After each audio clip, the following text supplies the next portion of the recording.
I think one of the things that this has opened my eyes to is that if you're an HR professional, go to a water park class. You know what I mean? Go to a security class. Go do something else, right? If you're a immersive person, right? Go to an HR class. Go to those classes. Maybe one where I know that time is limited because there's so many things to do and see, but go to something that you don't necessarily think will be 100% for you, because you never know where you're going to get a really cool nugget that you can apply in a different way that somebody else is talking about, and they're talking about it in a really passionate way that you could apply to your business in some way. Welcome to the Attraction Pros podcast, where we discuss the latest trends and challenges facing the attractions industry today. We chat with some of the top leaders in the field and provide resources that will help develop your career in this great industry. I am Josh Liebman. I am obsessed with the guest experience and helping attractions make that their top priority for success. And I'm Matt Heller. I am passionate about organizational effectiveness, leadership development, and employee engagement. Now sit upright, hold on tight, and get ready for the Attraction Pros podcast. Keep connecting with IAAPA in 2024. Join your colleagues and peers at the IAAPA FEC Summit from January 21st to the 23rd in San Antonio, Texas. Or plan to celebrate the industry's most significant achievements at the new IAAPA Honors event held in conjunction with the IAAPA North America Summit, March 3rd through the 5th in Las Vegas. We can't wait to see you there. Visit IAAPA.org. That's IAAPA.org for more information. Hey, Matt, how's it going? Well, today, and I've said this before, and only today, maybe tomorrow, I'm doing fantastically. How are you? I'm good. And maybe next Tuesday, too. At least every Attraction Pros release day. I'm doing really well. Question for you. Yeah. You've been in this business quite a while, the attractions industry. What do you think is one of the best indicators of how well the industry is doing as a whole?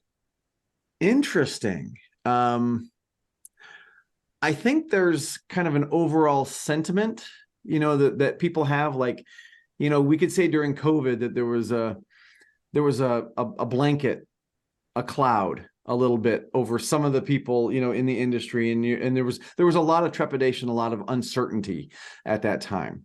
I think one of the indicators is kind of the mood of people within the industry. And probably the best place to judge that mood, which may be where you're going with this, is at the little conference that happens in November at IAAPA. And when the mood is up there and the attendance is up and things are, bright and shiny, and everybody is thinking about the future and everybody is thinking about how great things are, I think that, from the inside, not to talk about, attendance and at parks and revenue and all that kind of stuff, but from the inside, just the feeling, I think that's a great indicator as far as how people are feeling about the industry. Well, I think you just touched on my first takeaway from the 2023 IAAPA Expo. Every year when we see the people who are there, we see how many people who are there, and we see the energy and we feel the energy of the people who are there. I feel like that is one of, if not the best indicator of the overall health of the global attractions industry. And obviously, yes, like you said, we can look at these are what attendance numbers are. These are what the projects look like going into the next year. These are the parks that are opening. These are the movers and shakers in the business. But you can't feel that nearly as well as you can as when you are in the concourse and on the show floor and at the events at the IAAPA Expo. And like you said, with the pandemic, there was that cloud over the industry. As we remember, the expo in 2020 was canceled for all the right reasons. It was moved to be a virtual education conference, and there was a lot of optimism, but there was also some caution and I don't want to say skepticism, but people were worried. A lot of the virtual sessions, revolved around what this means for the industry going forward. And then going into 2021, the expo was back in person. Attendance was understandably down because there was a lot of travel restrictions that were still in place, and there were a lot of businesses that were still coming back and perhaps weren't able to justify sending as many people, or organizations that weren't able to exhibit. And you could sense that. You could sense that everyone was very happy to be there, but it didn't feel the same as it did in 2019. In 2022, kept building back up again. You could feel the energy coming back. And Matt, I got to say, in 2023, it felt electric.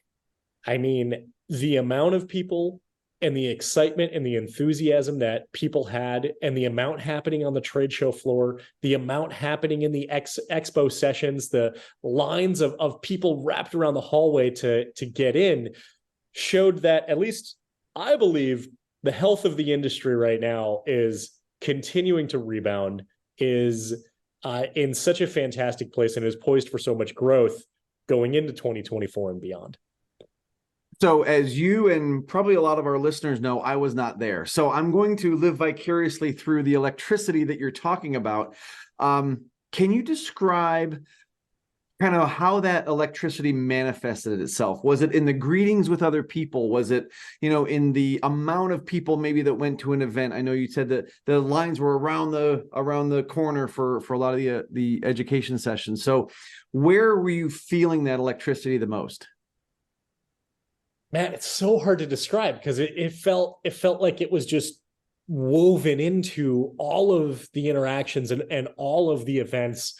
But I think everywhere I'd go, there were so many people, right? And there were so many people who were so excited to see each other again, just like, the expo is the big family reunion for the industry. The crowds on the show floor definitely felt, they felt to me substantially higher than in previous years. The amount of booths and exhibits that were displaying something new, that were showcasing the new products. And I know that that's, what we see every single year. For me, I don't know, it felt like there was just more of all of that this year. So I don't think I can give you a concrete answer. It just, to me, felt like there was just a greater sense of crowd and advocacy for the industry. Well, I wonder if, what we talked about during the pandemic, it was that pent-up demand, right? And maybe it's taken a couple of years for that to manifest itself into the full, electricity and the full energy that the show really deserves. That's true. Yeah, I completely agree. Yeah, the exhibit space on the floor was completely sold out.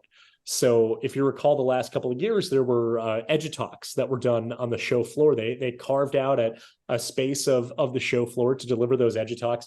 They couldn't do those on the show floor. So they were moved onto the concourse, which and I was talking to Michael Shelton about this, and he talked about kind of how that idea was inspired, and that's initially what it was even supposed to look like.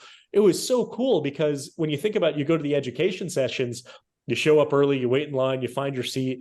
With these EduTalks now, you kind of just stumble upon it. You kind of just walk into it. So I think that contributed to the energy in the concourse, and that's one example of so many ways they just added.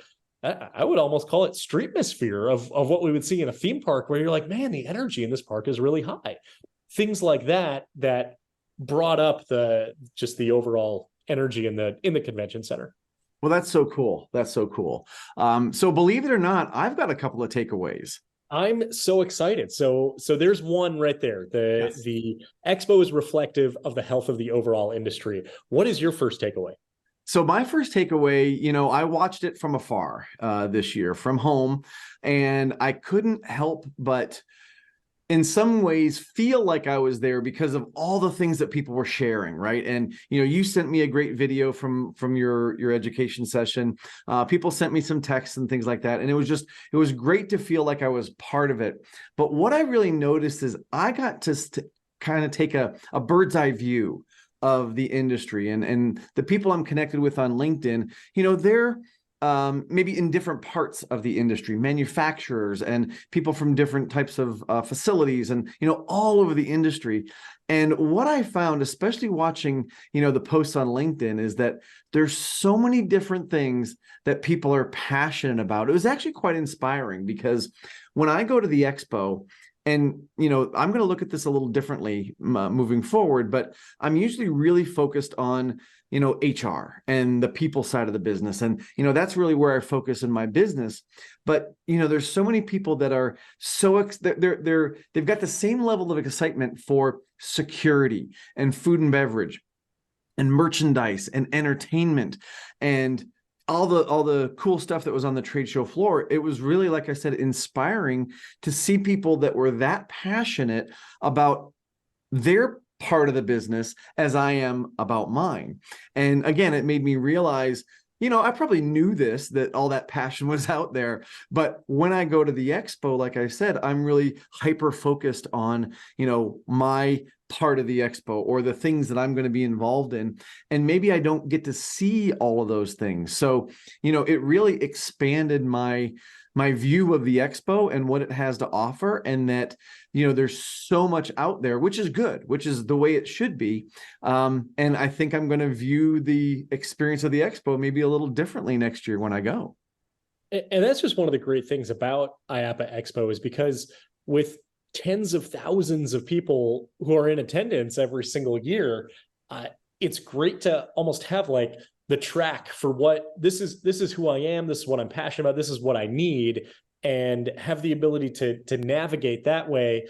And I don't want to say get distracted by everything else, but the things that might not necessarily apply directly to your career, you can focus on just the things that do, while you also have the opportunity to say, I am just going to go for a walk on the trade show floor and see what I stumble across and learn about something new that I hadn't particularly thought of before. And then I'll gain an appreciation for another side of the business that, that I hadn't had before. Like you and I, we focus so much on the people side of the business. You focus, on the HR side. I focus on the guest experience side. And there are so many people that focus on the immersive side, the engineering side, the roller coaster side, the VR side, the inflatable side. Some people go there because they want to see the newest innovations of trash cans, right? There were the food and beverage pavilion this year included a specific like alcohol and adult beverage section that we know is a massive revenue driver in so many different facilities. So those who are focused specifically in that area can hone in on so many different things. But you're right, there's so many things to be passionate about within the industry. And I think that's one of the things that makes IAAPA Expo so great, is because it's all there under one roof. Yeah. Well, and you talk about the track, and I know that there's some groups, like there's a museum track and water parks and things like that, where you could really, like you said, hone in on those things that are really specific to you. And I know that there's a lot of people that like to do that. I think one of the things that this has opened my eyes to is that if you're an HR professional, go to a water park class. You know what I mean? Go to a security class, go do something else, right? If you're a immersive person, right? Go to an HR class, go to those classes, maybe one where I know that time is limited because there's so many things to do and see, but go to something that you don't necessarily think will be 100% for you, because you never know where you're going to get a really cool nugget that you can apply in a different way that somebody else is talking about, and they're talking about it in a really passionate way that you could apply to your business in some way. So, that's where I kind of go back and forth. The track is great, but at the same time, now I'm really, getting in the mindset of, let's break out of that track a little bit and let's find those other little nuggets that can help you, where you can maybe think a little more creatively. Yeah. There was one time many years ago, it was when I was working in guest services at Universal, and I went to IAAPA Expo, and I went to a class on maximizing birthday party operations within FECs. Completely so far disconnected from my job at the time, but I sat there and I observed, and I remember thinking, like, I might not have any like immediate takeaways from this that I can implement into my job, but I have such a greater appreciation for something that I knew nothing about.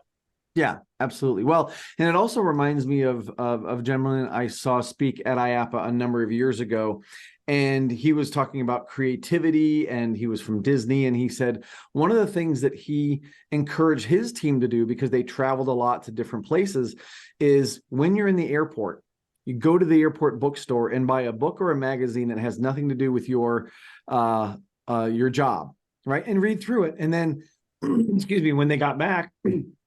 He said, now you read that magazine or book that had nothing to do with your job. What did you take away from that you think could help us, look at things a little differently or approach something from a different lens? That's where innovation comes from. That's where, finding new ways to do things that may show up on the trade show floor next year because you did that this year. Well said. Well said. Yeah. All right. So do you have another one? I do. I have a couple more. All right. Nice. So that was number 2. Nice. Number 3, and the second one for me, this is about something that I am passionate about and that I did spend a lot of my time talking about at Expo, and it's about the guest experience. In addition to my education sessions and a number of events and all other commitments throughout the week, I had about 35 meetings over the course of the week to talk to people about their guest experience. And there was one thing that I noticed became a trend that I had always suspected, but hadn't really spoken to so many people about it in depth, that I think there's some changes that need to be made in the way that we train employees, frontline employees, on guest service. So many people told me that as part of their guest service training for their frontline staff, they do not include service recovery and complaint resolution. Now, one of my sessions during the show was called the Real World Guest Service, which was all about the fact that you want to provide a 100% amazing experience to every single guest that you interact with, and you're going to be as proactive as possible to make sure that you get 0 complaints. But in reality, in the real world of guest service, you are not going to satisfy every single guest every single time, which means that guest complaints and service failures are part of your standard operation. So this message that I crafted, and I think I got even more passionate about it throughout the entire week as it built upon and compounded on itself, is that frontline team members need to be able to resolve service failures and complaint issues, and that needs to be incorporated within guest service training. Because anytime an employee says, "Let me get my manager," everybody loses, right? The guest loses because now they're frustrated. The problem that they had, that's festering, and now that's even bigger than it was before. That employee who said that, they're frustrated because now they're knocked out of their routine, and now they've got maybe more guests kind of piling behind them that they're going to need to serve when they get back. And then the manager, well, they're busy, right? You're in the back room, doing payroll or schedules, or you're putting out a fire over here, and now you're pulled out of that. So this came up so many times throughout the week that I need to stress the importance, as someone who's very passionate about this, that complaint resolution and service recovery need to be part of standard operations and therefore part of guest service training. What if we started with that? This is just thinking outside the box, maybe, right? But a lot of times we start with, here's our expectations. Here's what the guests are expecting. Here's our the way that we will provide service. We will greet them, and we will smile, and we will do all these things. But if this is so important, which it is, right?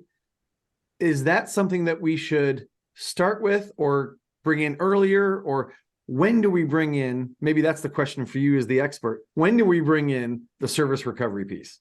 Well, it definitely needs to be brought in earlier. Do we start with it? I think where you're going with it is setting the proper expectation for the employee of what their job is going to be like. Is that? Yes, 100%. Yeah. 100%. Of saying, like, yeah, you've seen the commercials and everyone's smiling in the commercials and the brochure. And yes, the vast majority of our guests are happy.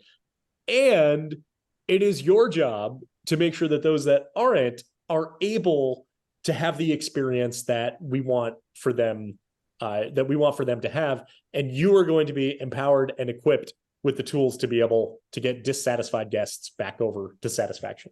So okay, that's a good hypothesis. Let's start with service recovery. Yeah.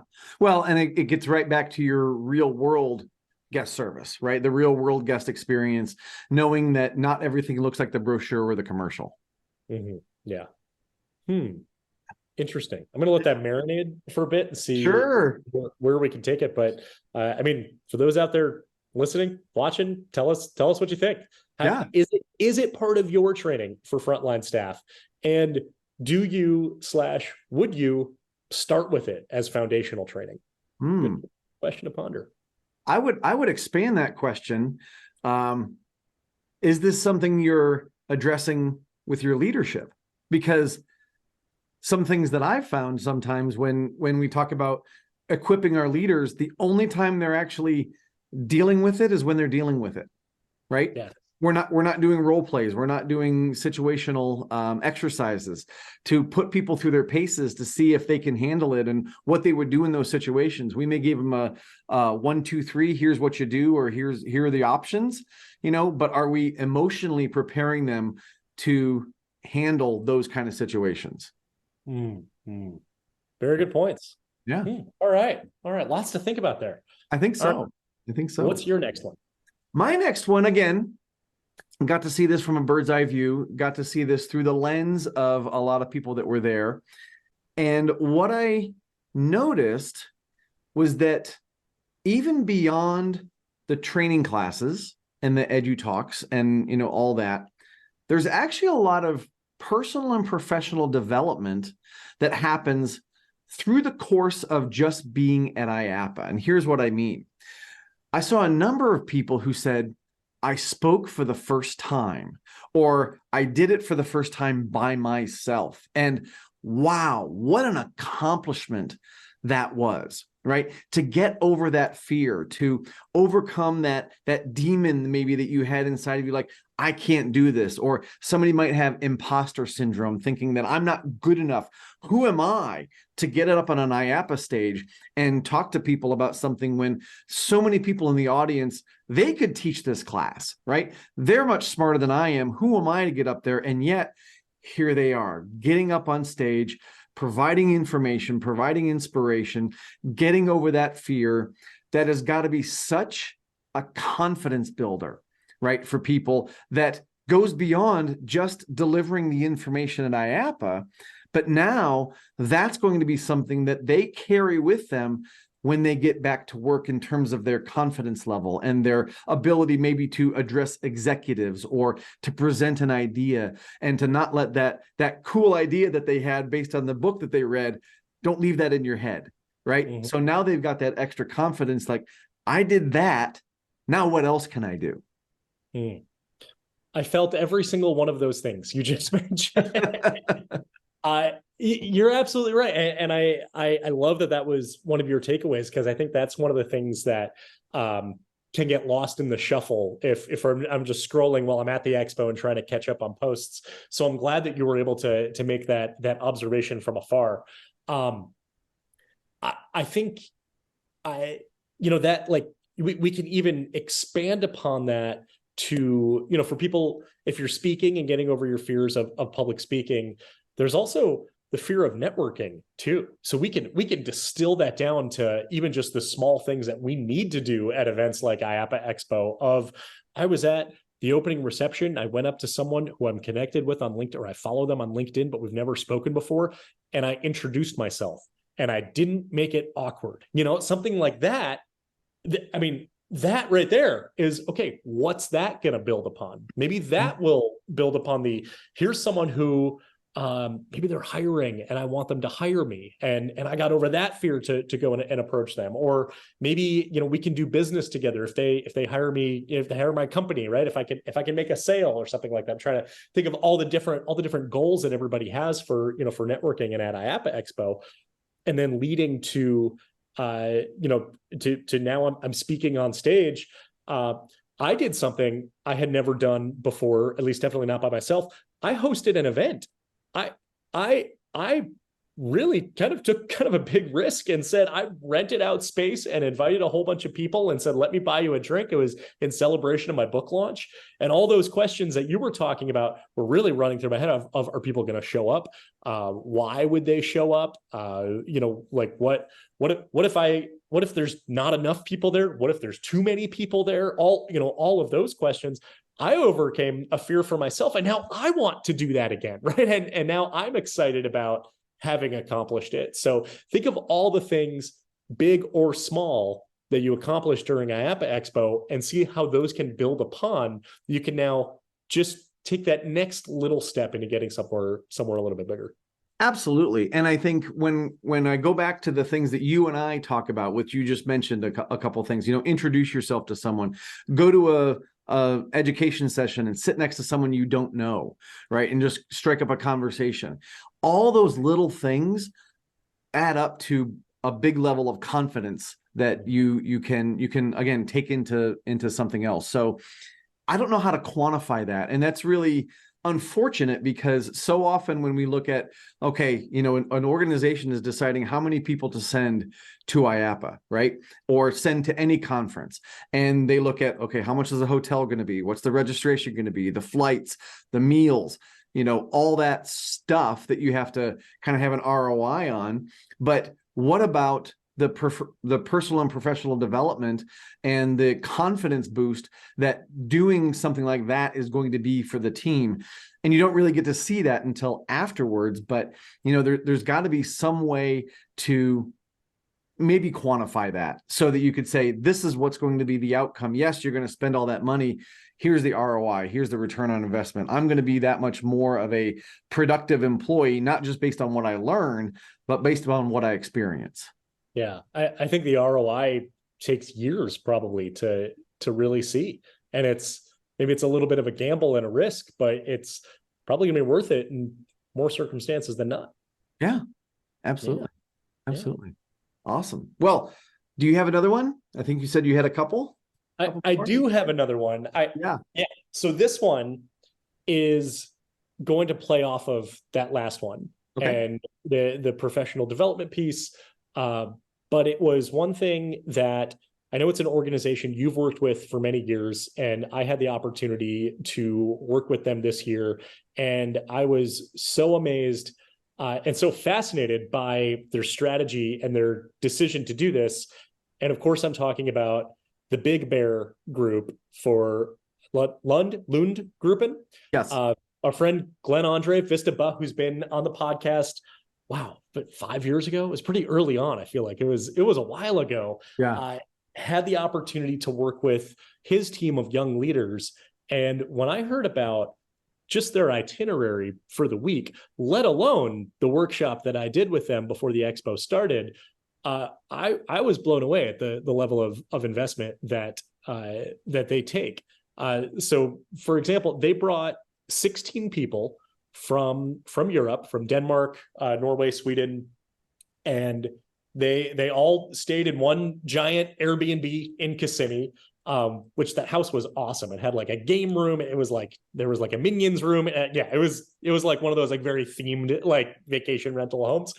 And I only know that because that was where I did the workshop. I went there and did it like in the living room with the team there.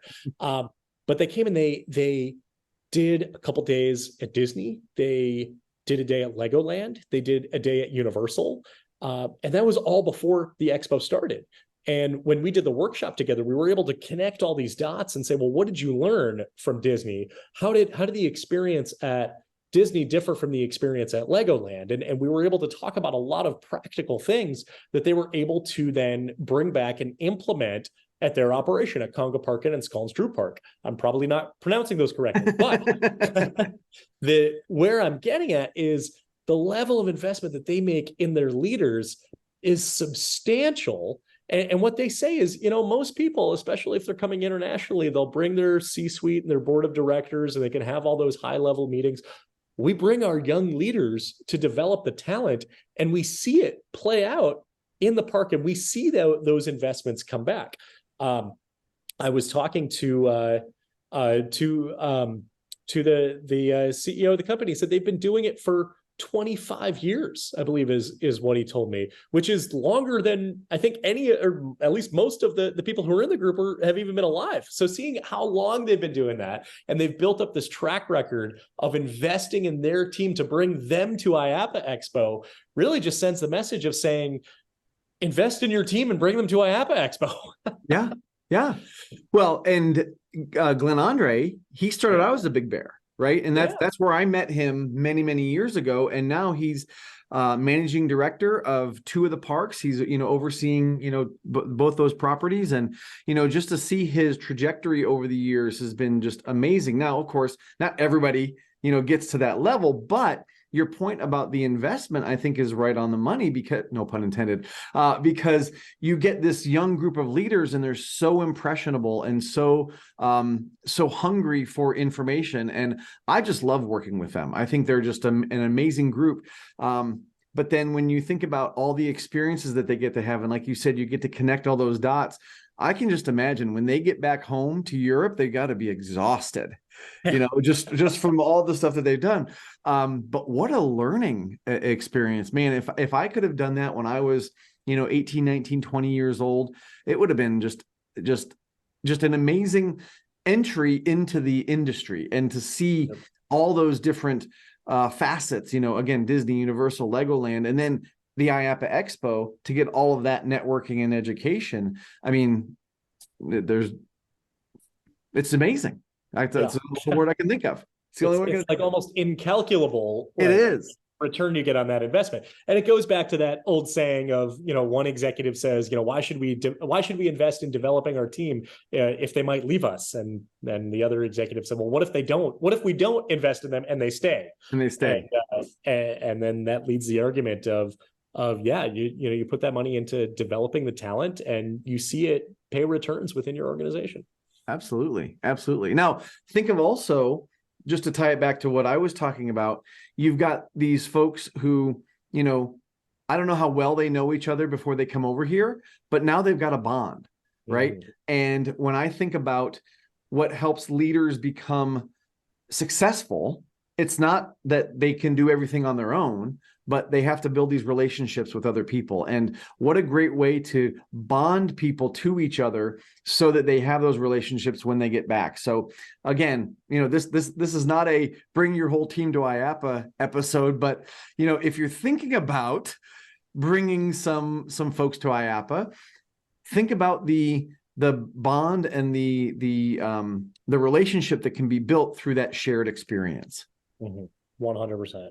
Yeah. All right. You've got one more? I do have one more. Obviously, on the trade show floor, there were a lot of reveals this year. And I thought that the creativity of the reveals, and certainly the coaster trains, the coaster cars that we got to see, was really, really cool, like next level. But there's one that I really want to talk a little bit about. And it's the one from Holiday World, the Gravy Boat coaster train. Even the Top Thrill 2 looks like a coaster train, right? So many of them, they still have elements of a coaster train that we are familiar with. This looks like it would be much more at home on your grandmother's table at Thanksgiving.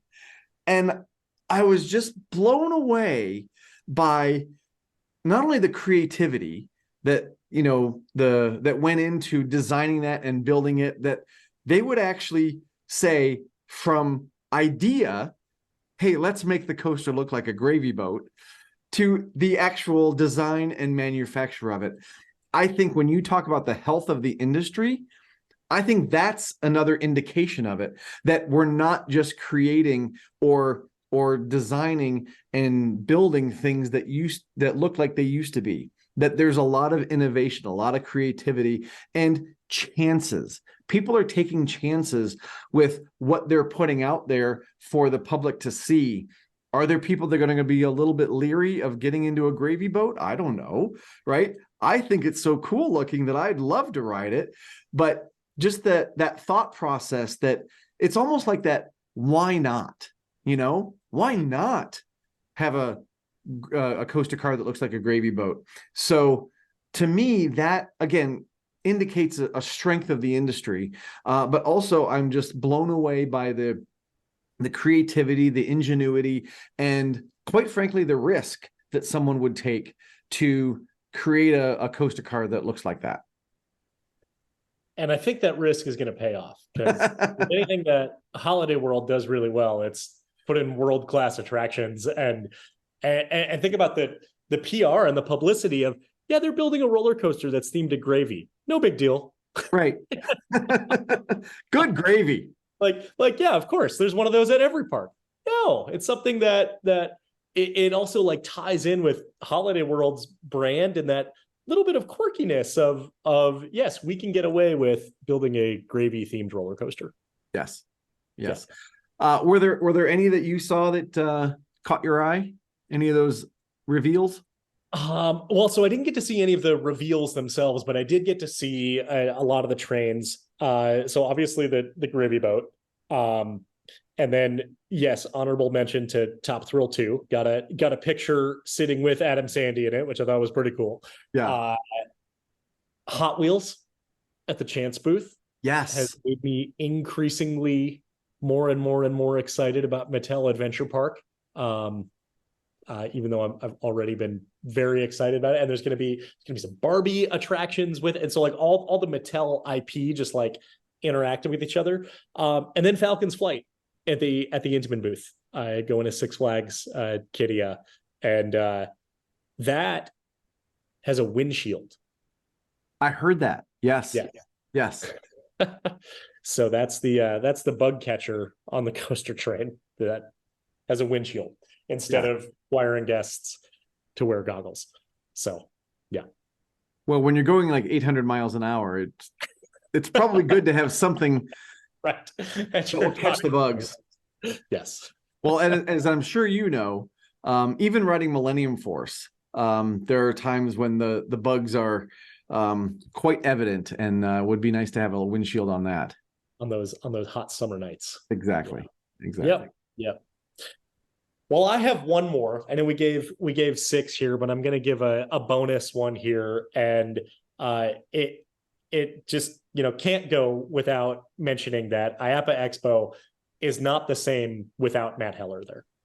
And I will tell you, the amount of people that came up to me during the show just to ask about you, saying they were so sad that you couldn't be there. I kept saying, I was like, I don't know what IAAPA Expo is like without Matt. I've never lived in that world. And I will say, with all that you did during the week and the amount that your name came up in conversation, it very much felt like you were there. I loved the videos that you were putting out every single morning. Loved the things that so many people did for you. There was, I don't know if you got the big get well soon card that was going around. I remember seeing that. There it is. Yeah, feel better soon. I know I signed it somewhere on there. You did. And you even put "We are all attraction pros." Yeah, yes. Hashtag "We are all attraction pros." Love it. Love it. I look forward to seeing you there next year. Well, thank you. And I was just thoroughly touched and honored by all the people that reached out, whether it was a text or sent a video or whatever, that again, it really did make me feel like I was there in some way, but that the care of the people in this industry is beyond measure. I think that's one thing that I took away from this, is that while I couldn't be there, it was, no pun intended, heartbreaking for me to say that I couldn't go. But there were so many people that I'm very close to, and some people that I know maybe only tangentially through IAAPA, or through LinkedIn or Facebook or things like that also reached out or sent a kind word, and that just meant a ton to me. So I intend, knock on wood, to be back in 2024, and we'll see what happens. But I cannot wait to get back to the expo. Yeah, well, you really make a good point just about the people in the industry, and that's, I know that's both of our favorite reason, for going there, and at a show that attracts 40,000 people, knowing that there's these core groups of people that really look out for each other. That's what makes it feel really special and really impactful. Absolutely. So with 2023 now in the books and looking forward to 2024, there's obviously a lot of time between now and then. What are you looking forward to? Maybe in the industry, maybe at the expo next year. What's coming up? What are you looking forward to? I feel like there's a lot of really exciting things on the horizon in the industry. There's a lot of new parks under construction, which is just so amazing to see in the US and abroad. And so as a consumer, it's extremely exciting. I personally, I'm excited for what 2024 might bring for me, for my business. For this was, for a little bit of a transition year, for those who know me, with my book coming out, aligning with everything that I've been consulting on and building training workshops on, I hope to be able to leverage that, not just to grow my business, but to be able to continue to serve the industry and finding new ways to help attractions grow their guest experience, to build raving fans, to drive loyalty, to eliminate the phrase "let me get my manager," and help. The reason why we do what we do is to create phenomenal experiences that create memories that last a lifetime. Very well said. What about you? Really very similar. You could just take out the guest experience word and put employee experience in there. Looking to help as many people as possible, continue to improve the way that they train their employees and treat their employees and treat their leaders and develop their leaders throughout the industry.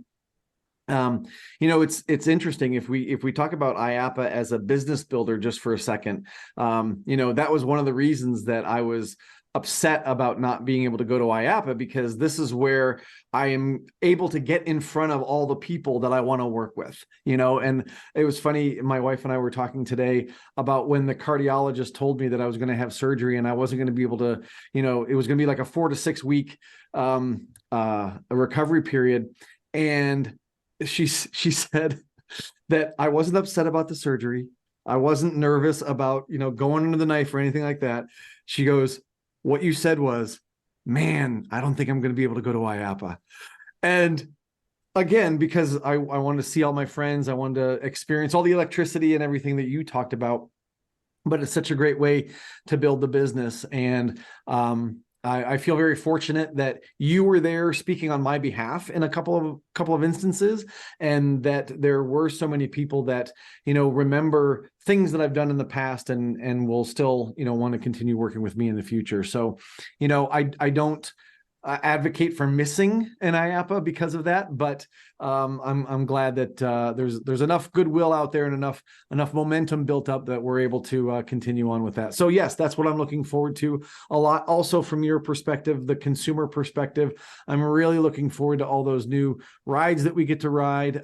Speaking of Top Thrill, as of today, Adam Sandy had posted a picture of Top Thrill, the top of the spire, that just new one. Oh my goodness. Like, I'm going to have my heart checked before and after I ride that thing. But so excited for all those new experiences that we get to have and what 2024 is going to bring to the industry. Very well said. 2023 was quite an exciting year. And like we said, it certainly wasn't, the expo was certainly not the same without you, but of course, looking forward to seeing you in 2024 and beyond, and sure several times in between, if possible. And of course, for everyone out there who is watching and listening, just remember, we are all attraction pros. Thanks for listening to the Attraction Pros podcast. Make sure to subscribe so you can tune in when new episodes release. And even better, please leave us a review on iTunes. For more information, visit attractionpros.com.